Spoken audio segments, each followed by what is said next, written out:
All right, you guys. Well, thank you for joining my channel, Cowgirl Astrologer. This is Chrystal Lynn, and I'm super excited today about my guest. Yay, this is Pynn. She is I hate to say that you're my stepdaughter, but I guess that's what we have to say for traditional. It's basically like an astrological daughter. This is my astrological daughter for sure. Absolutely. And we're going to talk about Kate's chart. Today is her birthday. Happy Yay. birthday, 21. 21. And the cool thing is that Kate and I do share a love for astrology together. Yes. Yes. Love astrology. It's kind of crazy, huh? It's super accurate. So tonight, I thought I would do a little showcasing of what a chart reading is like. I haven't done a full chart reading for you in a while. So this is your birthday present. Yay. What a cool birthday present, huh? Happy birthday to me. So let's dive into this. And I just want to let you guys know, excuse me, I have an itch. I just want to let you guys know that every chart reading is different. No two are the same. And when I go into reading a chart, I use a lot of my intuition. I allow the chart to speak to me and what comes out. Also, I'll use your questions. A lot of times when people book a chart reading with me, they'll send me, I'll ask them some questions. It gives us a focus. Right. So today's going to be kind of I'm just going to let the chart speak to me and we'll go from there. Speak away. Speak away. So we know, Kate, that you are a Libra. I am a Libra. You are a Libra. And you also have Mercury in Libra. I'm a full-blown Libra. And you have Libra in the 10th house in your midheaven. That is super, powerful. I was telling her earlier that a lot of famous people have that Sagittarius ascendant and Libra midheaven, which is kind of unusual. So we'll talk a little bit about the houses. I'm just going to give a brief topical discussion about the houses that based on where the sun was rising at that time is based on how your houses are going to fall. So even though you are in a Sagittarius rising, we'll get that out of the way, you're Sagittarius ascendant, your houses kind of fall uniquely. You can kind of see that based on the degree. You do have Capricorn in the second house. We skip Aquarius in the third house, and it moves all the way to Pisces. So it's the best way that I can explain it. And it's barely Pisces too. It's exactly. You're still going to feel the influence of that Aquarius Pisces theme in that house. People think, that they're not going to experience that energy, but you will. It's just that the way that your third house landed literally at 1 degree in Pisces, it's going to give you an extra theme in that direction. So you can kind of read for both. You have Aries in the 4th house, Taurus and in the 5th and 6th house, Gemini in the 7th house, Cancer in the 8th house, Virgo in the 9th house. Your midheaven is in Libra, and your 11th and 12th house are filled with Scorpio. Double Scorpio. There's a lot of Scorpio stuff going on in your chart. Kate, the thing that I love about your chart so much, what my favorite part of your chart is that you have the moon in Pisces. I'm a Pisces moon. Isn't that funny how... And the moon's over me. Remember right now, exactly. Although it's not in Pisces. I think it's in Capricorn right now. Yeah, it was in Scorpio the other day. Yeah. How do you feel when the moon's in Scorpio? Do you notice it? Yes. I feel like I always feel investigative. I always want to go through people's stuff. I'm this isn't healthy. Yeah, Well, interestingly enough, you also have Venus in Virgo and Mars in Scorpio. That is a super powerful placement. And I'm really glad that you have that. Because sometimes with the Libra, Pisces, Virgo energy, I'd be a pansy. I'm speaking from myself, that we can get lost in everybody else's problems or fixing other people's problems. And we love that. Yeah. That's easy for us. Well, yeah. And just making everybody happy. Is everybody happy? Then I can be happy. Yeah, it's the peacekeepers, and then escapism into other people's problems to not deal with our own. So, yeah. So that Scorpio gives you kind of this really intense, determination Mars and Scorpio gives you that edge. Just like I have Mars and Leo. Right. And, you know, I'm really grateful for that, because when I need to stand up for myself, Gives you the backbone. I'm like, wait a minute, you didn't just disrespect me, right? You didn't just disrespect me.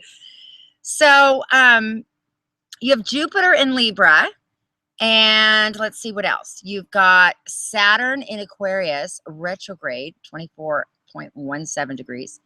Uranus and Neptune in Capricorn in an exact conjunction. Okay, we're going to talk about that tonight too. That's the stuff I have known nothing about. We're going to talk about that too. Pluto in Scorpio, Lilith in Aries, North Node in Sagittarius. You will still be really experiencing your South Node right now in Gemini. We'll talk a little bit about that too. So this is just kind of a rundown of what I'm seeing in her chart, and let's see what we can talk about with some of that. Okay.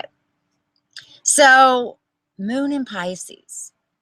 I like being a Pisces moon. What is that? I mean, now, knowing what you know a little bit about it, like what traits do you see the most? Intuitive. I like to have my space, my alone time. I can get really caught up in daydreaming. Sometimes people are like, Kate, where are you? But it also gives you kind of like a creative, kind of like childlike essence to you, I think, too, which helps. And I'll just say you're excellent with children, with kids. Yeah, I like kids. Yeah, that's a real strong characteristic of a Pisces, but of Moon in Pisces especially. Yeah, I think that helps, just because you know, you can envision, you can play with kids, you can pretend. You know, I've always been like that, even from little, like entertaining myself in the backyard. Just, I could do that. I didn't need to have somebody there. I didn't ever need to play video games or, you know, glued to the TV. I was really like, could make stuff up in my head. It's so interesting you say that, because I was like that too. I remember my mom got me like a dollhouse, and I would just be in my room for hours. And my friends would come to the door and want to play in the dollhouse. And sometimes I would be really wanting to play with them, and other times I'd be like, no, tell them my story is better than what we can do. I don't want to play with anyone. I enjoyed being in my own imaginative world. It is an amazing experience to be able to go into it and to be able to understand that it's really important to have that escape. It's kind of a pressure releaser from the pressure that we feel by taking on everybody else's energies. Right, because you're like a sponge. Yes, you're totally like a sponge. I mean, do you feel that, like, if people are really draining, do you notice that you get super tired? Or Oh yeah, I'm super affected by people's moods, just like subtle things. Like I can tell if somebody is, you know, slightly irritated at me, slightly, you know, anything. If they're happy or they want to tell you something, you know, I can feel it like right away before they even have to say anything. Mm-hmm. Yeah, and I think it's interesting between you and I, because, you know, we're really close and we could tell right away what's the matter. You know, what's wrong, like just the slightest subtleties. And we read body language. Yeah, like on Facebook the other day, and I was like, what's wrong? Yeah, it's just, I'm that way too. Sometimes it's hard for me when I'm on like Facebook and talking to people, because I can feel things and I think, is that just me? Yeah. Why am I getting that vibe? It's hard when the barrier is there and you're not there in person with them. But mm-hmm. I still feel that way even over like social media like that. I was like, oh, I can feel how, you know, that wasn't that great, or that wasn't that good, or they weren't that impressed with that. Or... Now, interestingly enough, you also have Mars in Scorpio.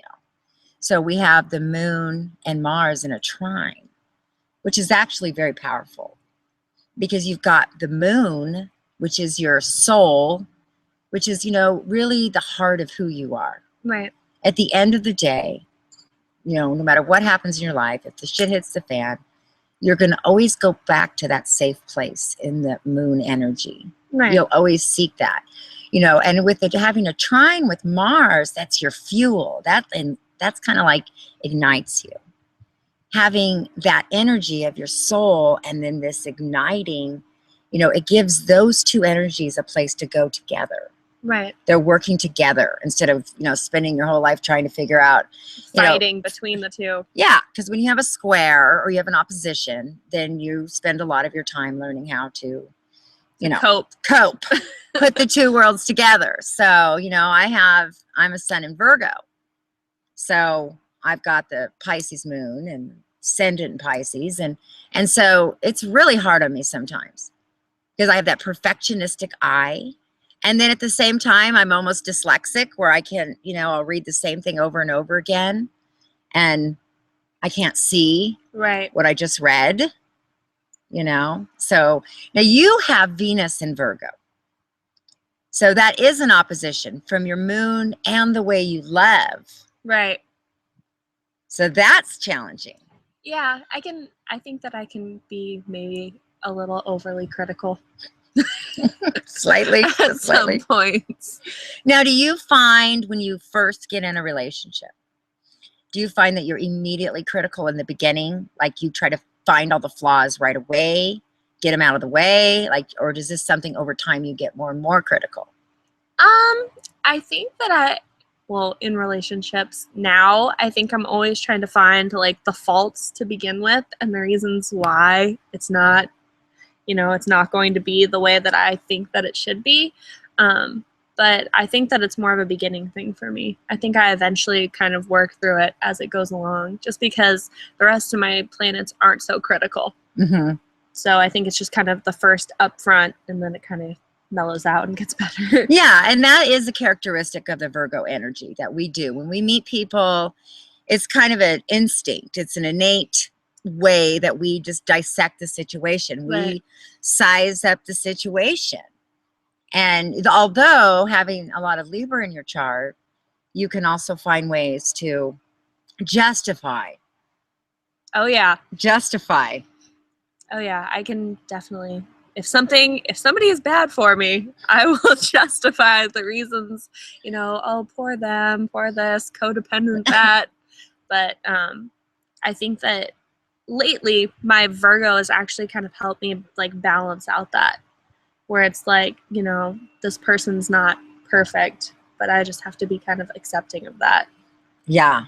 And then not be all like, it's all my fault because this person has so many problems. Just right. Learning when, you know, there's too many problems. I can't take them all on. And I think that's what that moon in Pisces has that ability to kind of, you know, we can take on, and we can also take on other people's energies. So we don't know where we start and they begin. Right. We can actually become other people, pick up their mannerisms, pick up their... Start talking like them. Uh-huh. I do that. Yeah. All of a sudden it'll be like, I never said that before. And I'm like, where am I getting that? And I'm like, I'm spending too much time with this person. Yeah. And not even relationships, just with people in general, my friends, anybody. I'll just like, we all just become one. Mm-hmm. Mm-hmm. Oh, yeah. No, that's definitely a characteristic. You know, I find myself doing that too, as I'll start talking like people, and I don't know what my real... I have a little bit of everybody, you know. Yeah. What I do. You kind of... And the Virgo has a funny ability also to mimic. So does the Pisces. Pisces mimics the emotions. That's why they're such great actresses or actors. Right. Because they can actually become whatever it is they set their mind on. Another hard thing about the Piscean energy, especially the moon, is we can imagine things going bad just as much as we can imagine things going good.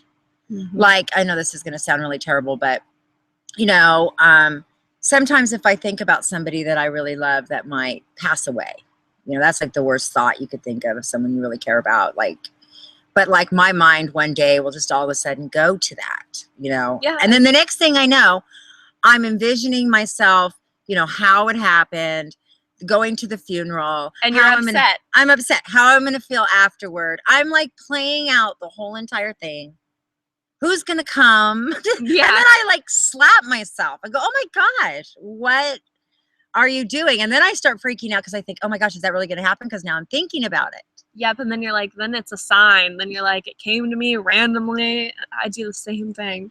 And I think that I'm learning that, you know, not everything is exactly in tune with what's going on. And that's hard for us with this much, you know, with the moon in Pisces, because we do pick up on things that happen before they happen. Right. But sometimes we can also, you know, we're not perfect, and we can pick up on the slightest thought that flies by like a leaf in the wind, and then we're off on a tangent. Right. We have to feelings, tangents. Mm-hmm. Mm-hmm. So that's a definite. Now let's talk about the Sagittarius here a little bit. Let me see over here. Now, Sagittarius is ruled by Jupiter. And Pisces is also, I mean, you know, we talk about it being ruled by Neptune, but let's make sure we can see ourselves. There we go. I just want to see the side of the chart. But Sagittarius, you know, they say it's kind of a lucky sign. Everyone's a little jealous because there is a certain amount of like luck.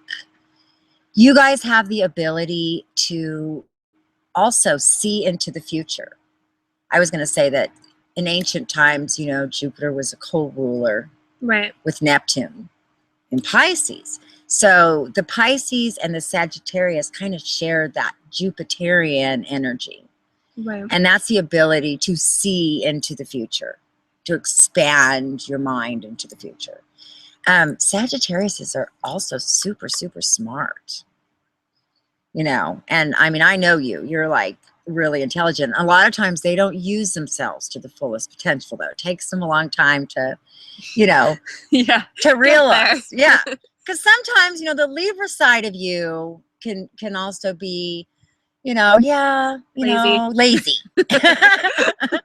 But I'm looking at your chart and I'm saying, wow. I mean, first of all, you're super intelligent.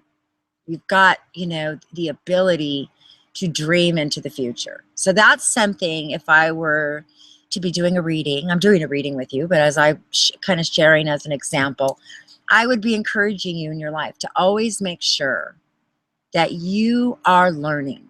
Right. I don't care how. It doesn't, you know, we think, oh, you know, we need to go to school so we can get, and I'm not saying that that's not good. That's something you might still have in your life and keep growing, keep learning, but you know, constantly learning, constantly reading, constantly expanding and pushing yourself, your intellect. Yeah. Which I think you do. I always have to be like, if I'm sitting at work on my downtime, I'm always like reading about something. I mean, even if it's like random, like the nutrients in this or astrology or whatever it is, I'm always trying to find out more about something. I think that's a Sagittarius thing. Mm-hmm. Yeah. And you know what? They're also really competitive. Yep. You've got a little competitive side. Yeah. Yeah. And that Mars in Scorpio is also competitive. You know, Mars in Scorpio is competitive. And once they set their mind on something, you know, they'll die before they won't finish that. I mean, I get like obsessive about stuff. Like if it's something that I want to do, or if it's like a hobby that I'm trying to excel at, you know, I like to dirt bike. I like to do athletic stuff. And I always want to be the best. Mm-hmm. Or somewhere near the best. Mm-hmm. Now, with the Venus in Virgo, do you find there's a side of you that's a little shy? Do you feel like that is a shyness that happens to you, or a self-criticizing-ness? Or I think so. I think that's why I'm not so bold like maybe like a Leo or an Aries would be about it, you know, right up front. But I think it's more of like a self inside motivator, not so much like a straight out cocky kind of like aura, but I'm more of like self-critical, like, oh, I could have done better than that, even if it was really good, or, you know, you're always trying to find ways to improve. Yeah. And yeah. I think that I do that a lot with myself. Yeah. Well, and I mean, you know, that's the energy that you work with. I mean, those are the things that sometimes are, you know, what make us or break us, Right. you know, in whatever it is we're pursuing. You know, all of these energies, you know, the hardest part having, you know, that Virgo energy and the Scorpio energy is that ability to overanalyze the situation and then obsess about it. Right. And then dive down to the depth of the truth about it. Right. I mean, do you find yourself, like, if you have something that you're trying to find out about, let's say you have a thought and you've got to find that answer, like, do you get obsessed? Oh yeah. Like I'll obsess about it. It could be days so I can figure out how I'm going to, you know, either manipulate the situation to find the answer out, or how I'm going to discover it. Like, and it's actually like, it's weird because it's like an adrenaline rush for me almost to like find something out that I feel like, you know, it's hard to obtain the answer to. Right. And I think that it's kind of like a almost like a weird addiction thing. It's probably not good. I'm sure that a lot of people can relate, though. I mean, that's not, especially the fact that we have access to this internet with, so much information, and people put everything out there. And there's a lot of like hidden messages that people are, subliminals, are saying one thing. And so you're always like on this quest of, it just triggers that all the time. I know it does for me. I do. Every time I'm on Facebook, I'm like reading posts and I'm like, what does she really mean by that? What is he really trying to say? When some of these people are just, they're just really trying to say what they're trying to say. It's not that intense. Yeah. I went to lunch today. Mm-hmm. What are they saying? Oh my gosh. I know. Well, now, a lot of times the Libras can have an idealistic view of how something should be. Do you have an idealistic view of like love? And, you're going through some changes right now in your life. What's your idealistic view? Like right now, I just got engaged recently. Woo-hoo, I don't know if you can see it, but yeah, like I thought, and I'm 8 months pregnant, so there's that too. But I kind of thought like we'd have a house by now and it would be perfect. And, I always kind of like grew up thinking that I'd be married before I'm pregnant. And that's like my whole idealistic thing on it. But we're not living with my grandma trying to buy a house. But I think that I had that. I think it's getting better in that general perspective, but I still have that kind of idealistic thing about like going to school and work, and I just feel like I'm not where I want to be. Right. It's just not ideal. It didn't go in the exact order that it was supposed to go in. Right. So with your perfect idealistic, because Venus in Virgo gives it a perfect picture, not just a general idealism, but a perfect picture. Right. Wow. Yeah. So that's like, I'm trying to get back into school because it's like I did it wrong the first time, so I like just want to start all over again from the very beginning and just forget about all of that, and then hopefully it'll turn out the way that I want it to. But I just need to push myself more. Well, and it's there is something about life, and here we go again with some little astrological advice, and advice that I give myself is that we do live in certain cycles, and each cycle prepares us for the next. Right. And each situation, each lesson. And so when we think, let's just use the example. I have an idealistic view of owning a home. That's just practical. That's something we all want. Right. There's nothing wrong with that. In fact, we all want that security. But, it's kind of like there's a lot that goes into even doing that. Right. And then even once you get the house, then there's repairs and stuff that breaks that you didn't know about. And then there's all the stress of the extra bills of a house. Right.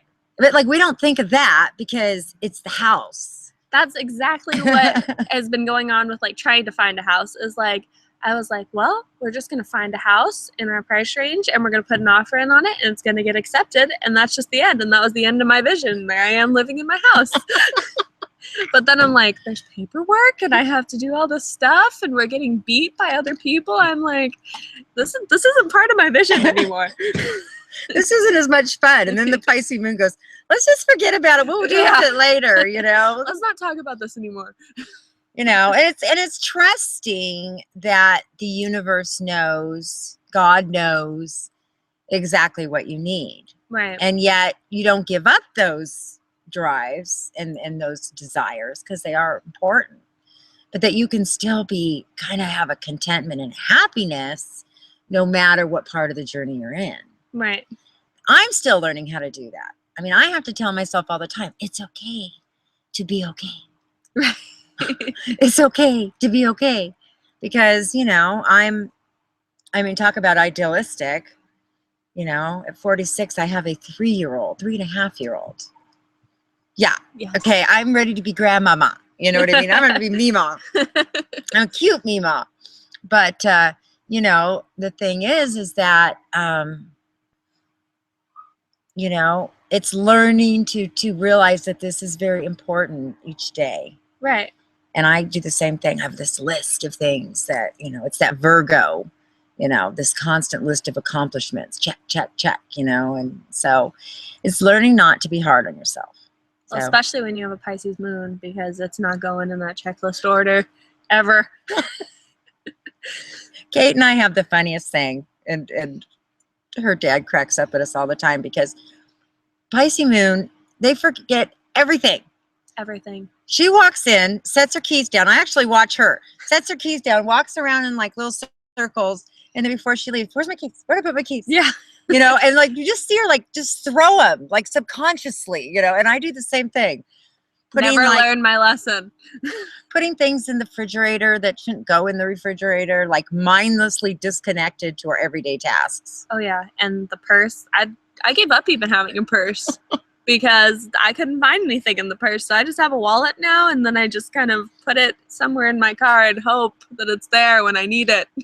I never laughed so hard until I saw her purse, because the credit card is hanging out of the purse and the money, and then there's dollars falling out. Receipts. And the funniest thing was, it looks exactly like my purse. And that's when I made the huge connection to, oh my gosh, there is something to all of this. Oh yeah. The purse, the Pisces moon purse. The Pisces moon purse. So let's get in a little bit. I just want to go in a little bit to what's going on for you for the next year, maybe a couple of years. And also, let's see. Right now, Mars is in Sagittarius. Okay. So really all of October, you should be feeling a lot of energy. Just going into the change. I mean, you're getting ready to be a mother. Yeah. And, your first child, there's just really no way to truly prepare. Right. It's like an alien in there moving around. And really no matter is. what it is, I remember that feeling. But, the next few years are very important, because you're going to go from, talk about an ideal to now something that really you don't have control over. Right. That's the hardest part of being a mother, is every day really putting something before yourself. And it's in your heart. It's not even like you can do it for a few minutes. It's like, you have to do it. Right. You can't rest until that baby's okay, whatever the situation is. So do you think it's going to be weird to be having to think of something else all the time like that? Yeah, I think so. I think like pregnancy kind of gets you ready for that, just because of all the limitations and restrictions of stuff that I always have to think about. Can I do this? Am I capable of doing this now? But I think it's definitely going to be weird when it's like a realistic thing, you know what I mean? And it's happening and it's right there in front of you. But I feel like it's been the longest 9 months of my life. It's long. I mean, and you're right. It is. There's something that changes in you. And I just think it's interesting. But Saturn is moving into Sagittarius this Christmas. And we know with Saturn, now you are born with Saturn in Aquarius. So, see, Saturn has been in Scorpio the last 2.5 years. You know that. Yeah. But Saturn has been in conjunction with Mars in your chart. And the last 2 years, you really have been steadily working and steadily building. I've noticed that. Steadily being consistent, which hasn't always been your forte. No. But you've been working at the same job. When did you start that job? It's probably been like a year and 8 months. Probably I've been at that job. Yeah. So almost 2 years. Yeah. So that probably happened during that time. So preparing you for all the practical crap we have to do when we grow up. And so things were fun before this. It's like, enjoy. But as Saturn moves into Sagittarius, the next 2.5 years is really about changing your whole title. Right. I mean, it makes sense right now. You are engaged, so your name is going to change. Talk about a title. Your name, your being, who you are, what's important, everything about, and even especially what people see in you. Right.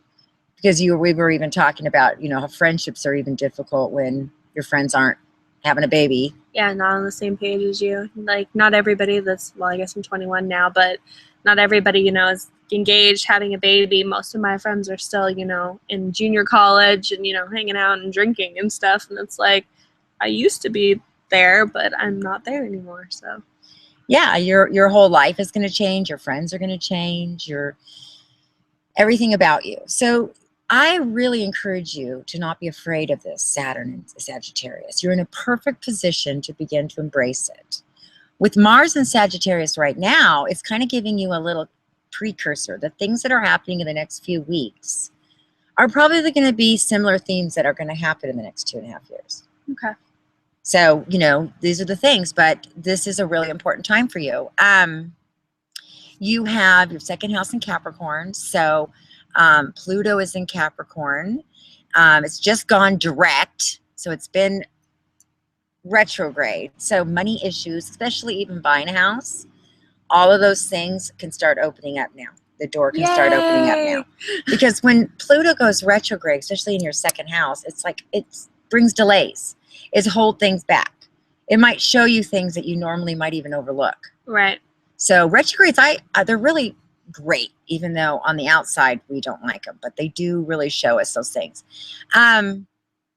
Wow, your third house is in Pisces. So Neptune is in Pisces right now. Your third house is how you communicate out into the world, your relationships. So that's why you have such a psychic connection on the internet. I really believe that the internet, you know, can go into that third house category. You know, it's communications, because we don't go to see our neighbors anymore. Our neighbors are our Facebook neighbors. That's our neighborhood. You just log on to see how things are going. Yeah, I mean, how much do we talk? You know, half the time I'm like, I don't even know if I have your phone number. I know. You know, what's your phone number? Because we'll just private message each other, but I can check on you and I know how you're doing. Just look at your Facebook. Okay, she's fine.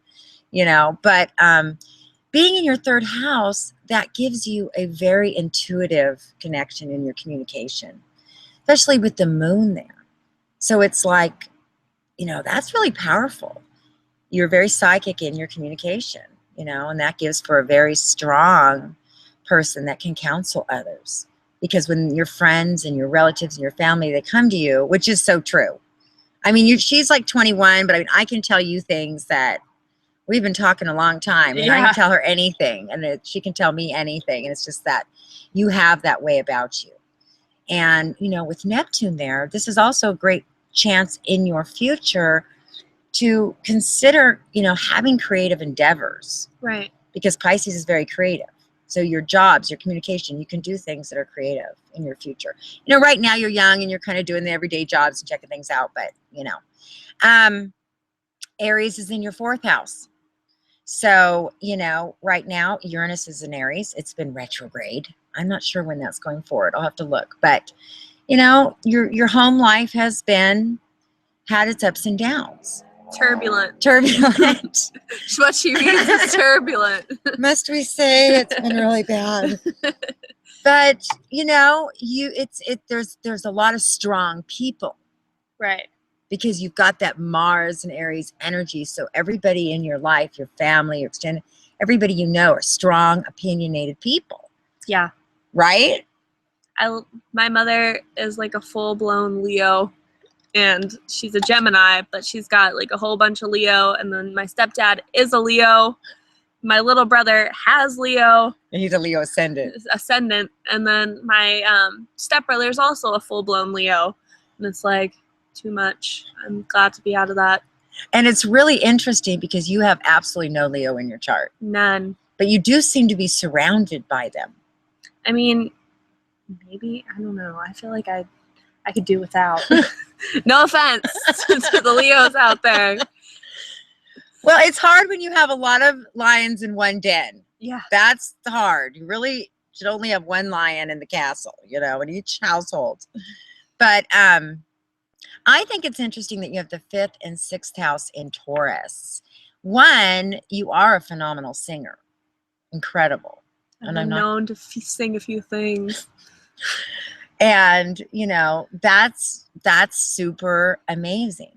And I think that's something that you should always hang on to, is a way to use that incredible voice. I don't think you should give up on that, because you also have Libra in the 10th house. And you have Jupiter in Libra. I was just looking at a lot of famous charts. I was looking at, who did I tell you earlier?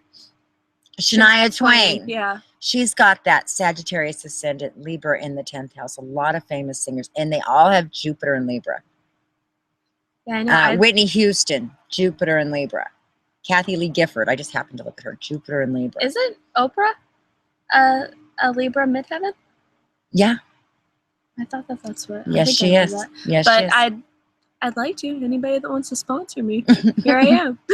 Well, we'll put something out. I won't put you on the spot tonight, but she can sing like nobody's business. So yeah, I want you to hold on to that dream because you have it. You have it. I mean, it's there. And you have 11th and 12th house in Scorpio. So, oh, thank God Saturn's going to be out of Scorpio. Yeah, Jesus. That's been intense on your 11th house is your hopes, dreams, and wishes, actually. So you might still find that even though you have like this public desire to get out, you might have a lot of Scorpio people that come into your life as well, that are your friends, that are your mentors, that guide you. I attract Scorpios. Yes, you do. Yes, I do. My daughter is going to be a Scorpio, or at least have some Scorpio planets. So yeah, she's gonna have a lot of Scorpio. You're not, and it's so interesting because we've been talking about astrology now. We always laugh at the Scorpio, and now you've got. Now I'm like, it's gonna be fine. It's gonna be great. She's like a full blown. No, but I mean, you know what? You are so psychic. You are so intuitive. You are so sensitive. Right. That you're going to understand that. And she's going to learn from you. You know, a lot of times, especially in our day and age now that we have access to the astrology and to learning about our children early, there's a positive way to use a chart for a child. You don't want to do major predictions, but just to understand their basic personality when they're little. So right. Yeah. No, I think it's cool. I'm like, at first I was a little scared, but as I've been kind of reading up on Scorpio, just trying to get myself up to speed for this next, couple of weeks. But I'm excited because I think that she's going to be really cool. And there's a lot of, really cool planets and a lot of energy going on at that time. So yeah, it's going to be fantastic. It's going to be great. And I just think, you're entering a really exciting time in your life. Just realize the next 3 years is going to be change and your friends and all of those things. But you know what? Those people that you really care about, they're going to be pretty soon going through all of their life changes as well. And they'll come back in and out of your life. Right. You just have to realize this will be a time, because Sagittarius also is about moving, traveling, changing, getting out there. Expanding your horizons. Yeah. And I think it's really interesting because Cody, he's Sagittarius, yeah, your brother. my brother. Danny has Mars in Sagittarius. Mm-hmm. Colt. Moon in Sagittarius. Yep. And it's really interesting because I was reading up on Sagittarius's, and one of the common traits of a Sagittarius when they're young is they have this almost idealistic, like in awe of their dad. And you and your dad have always had an awesome relationship. Oh yeah, me and my dad have always been close. Yeah. Well, your dad's a Pisces and has Mars in Scorpio. So yeah, you've been his little, just his little gem, which is so awesome. By the way, he's really excited about the baby too. Yeah, I know. Yeah. He gets another Scorpio. He loves it. He's excited. He's like, oh, thank goodness it'll be quiet. I have an Aries rising and quiet is not in the horizon. But yeah, this is exciting. I think you're going to feel a lot of pressure lift off of you as Saturn moves out of Scorpio in that 11th and 12th house, because your 11th house also is your circle of friends. So they've all been under, it's like a restriction. It's like you've been under restriction the last 2.5 years. I felt grounded. Yeah. Like literally. Yeah. That's how I've been. I feel like I've been in this like prison, you know, and it's like, oh, I want to come out. But there's something important about going in and really getting to know who we are, because now, like I said, you're going into a place where you're going to be having totally different thoughts, wanting to teach this child and looking at life through this miraculous little eyes, Right. It's really cool. I'm really excited for you. Me too. I'm getting excited. I know. Just gotta have them. I know the last 6 weeks are hard, but yeah, I'm excited to not be pregnant anymore, because it's not been my. No, you've been a little hard on yourself. Your Venus in Virgo. You look fantastic. Yeah, it's like I lost all this weight, and then it's like all back on. Well, not all, but enough that I'm just like, oh, okay, I can stop now. You're going to be fine. You're going to be out taking walks in the stroller and all that good stuff. So anyway, this is just a little brief chart reading, a couple last few little things. Like I said, you've got South Node in Gemini, North Node in Sagittarius. So that usually transitions about the time you're about 35, 32 to 40 really is when I noticed that real big transition. I'll be happy to get out of Gemini. So this time of your life is the busy and you're running around involved in everybody's stuff. And, it's like you're stuck in the same little place and you're dealing with, it's like, the third house, Gemini can represent cousins, siblings, family, all that stuff. You're right in the middle of it. Like petty family drama. Well, yeah, I can have a lot of drama. We know how to have drama. But you know what? It's as you transition into that North Node, you're going to start having more of a desire to travel, to go see foreign places, to get out of here. Yes. To get out of here, And so it's important that you think about that in your future and in your relationships and stuff too, that that will be a big change. You might move away. You might move further away from people. That often happens. So, but at that point in time in your life, you're ready for that change. Right. But it's a confident, and it also could give you a real strong desire to find a faith or to enhance your faith or to pursue a faith. Sagittarius is very faith-based, it's like, or a passion, but spirituality will be really important to you. Right. Geminis are kind of shallow. And so they are more into the current events. What's the most, current event. So the people that read like the Inquirer. Mm-hmm. I do. So as you move into your North Node, you'll be just self-seeking, philosophies and spiritual quests. And as you travel and go about and go camping, go hiking, get on a plane and go to Hawaii, all of those things will just liven your spirit up. That'll be a part of your future. It's a little bit more broad. Yes. I think that's cool. Like one of the cool things about astrology, kind of like the North Node and South Node, is that like things don't happen until like you're ready and you've had all these experiences, and then you finally morph into, your next node. I think that's cool. That's something cool about astrology, is that it is almost like leading you in a step-by-step process. You know what I mean? Just because you kind of have these predispositions to different behaviors and stuff. Oh, that was so deep and profound. That's true. That's pretty articulate. It was look how articulate that was. It was very deep, profound, and spiritual. And it was just, no, you're so right. And I wish if I could share that with anyone, what you just said, for young people to realize, you change even your character, even your behavior, even your lessons, even who you are, even how you make decisions. You change over a period of time. I spent a lot of years in my early years around people that were just like, it was almost like you're constantly beating themselves up, constantly self-searching their flaws and, all these, sins within and face this stuff. And so you walked around, especially if you're a Virgo, pointing out every single flaw, every single situation. Well, being a Virgo in that is... Oh yeah, we're like so self-condemning. Yeah. So I have to stay away from people that are self-condemning, that are, want to put like this heavy trip on you, and it's like, I don't think that, we can do better till we know better. Right. And, we learn as we go and we learn through relationships. There's so many dynamics that you can't just, pick one thing to focus on and beat it into the ground. You've got to give yourself some grace because you're going to make a lot of mistakes between here and now. Oh, yeah. And that's part of the journey. And I don't think it's about what kind of person you are.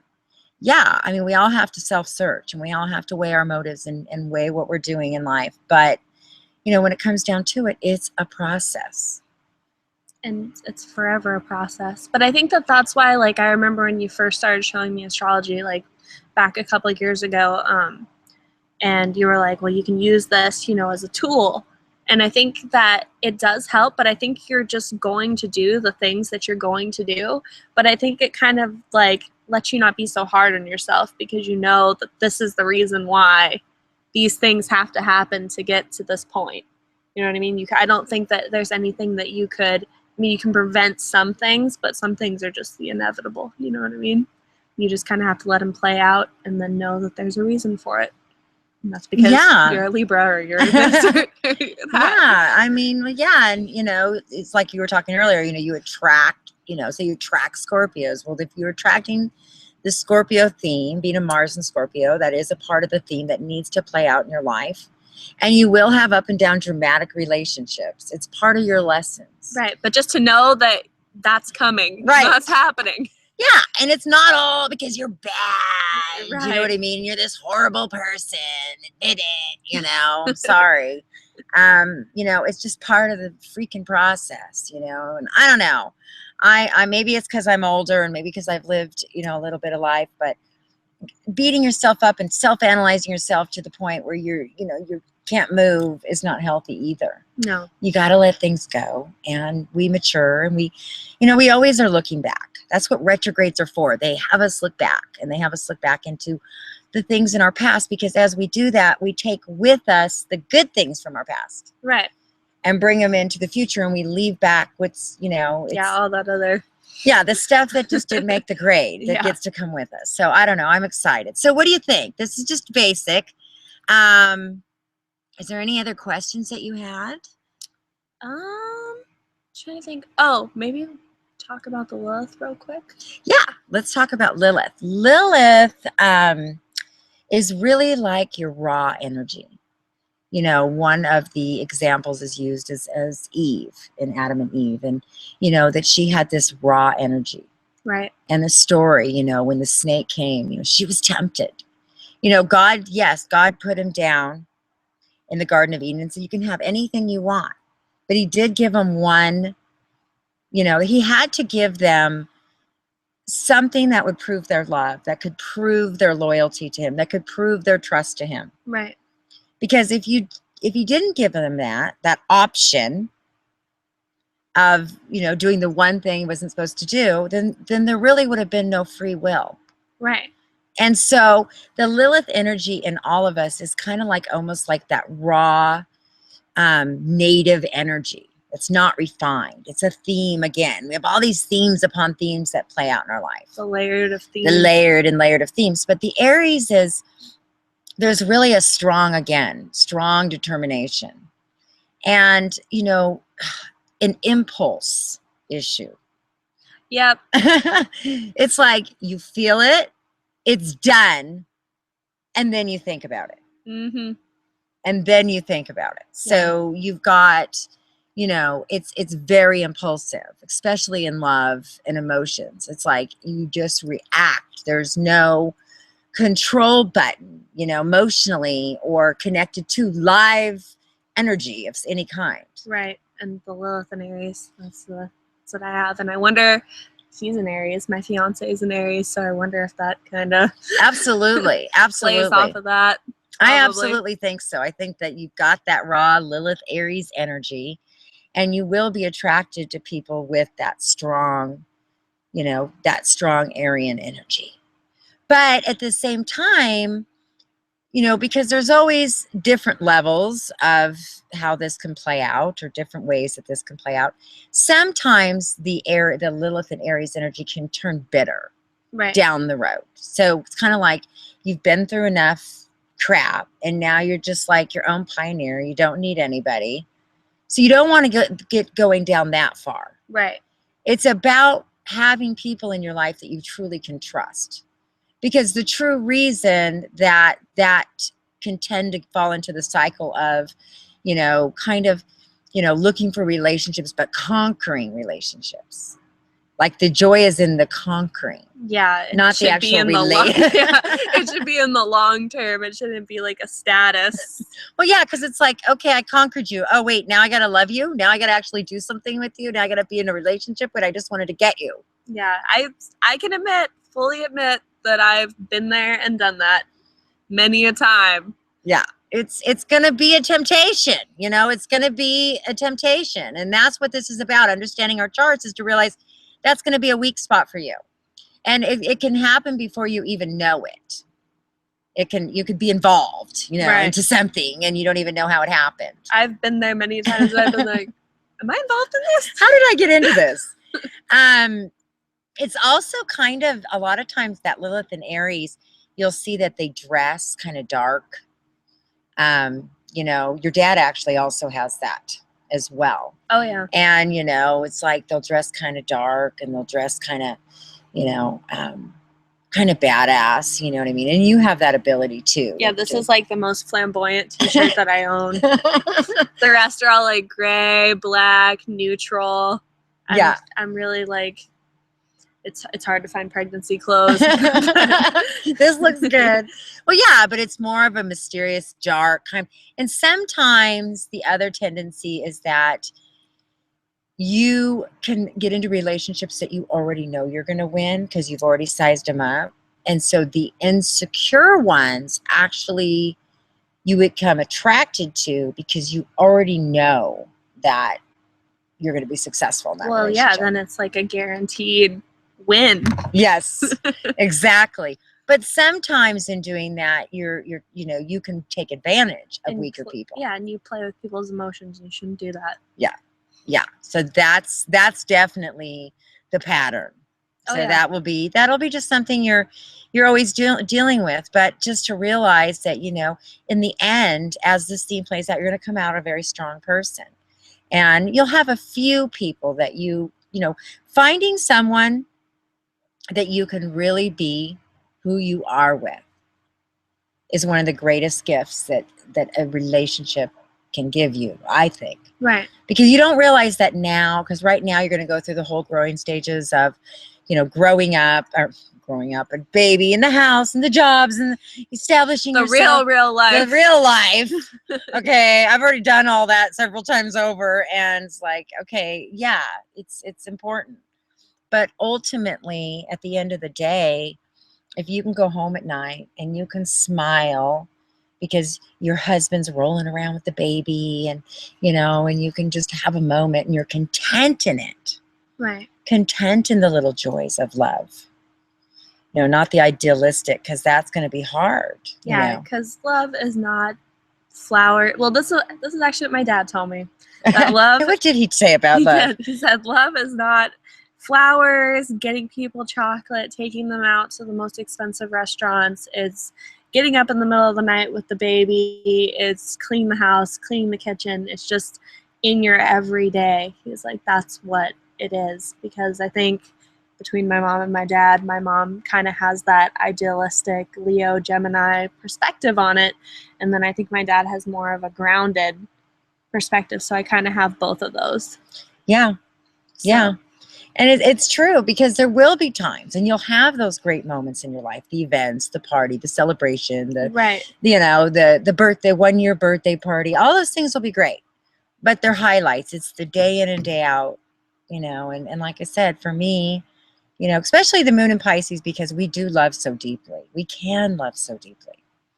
So when you really trust and when you really open your heart and say, okay, I am giving, truly love this person, and I'm willing, you know, to do the things that make this relationship really good, and that mature love, which takes a lifetime.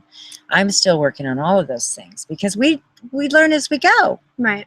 But at the end of the day, I'm so happy that I can be who I am in my relationship, and that, you know, your dad can be who he is. Well, and you guys are like acceptance. Perfect for each other. You guys always are like, you know, you can just feel that energy. You know what I mean? And I think that like that's what me and like my fiance have, is that good energy. And that's all I've ever really, you know, I've thought that is my ideal of how things should be, is that when people walk up and they can say, you know, you guys have a good aura, you know, you're people we want to be around. Yeah.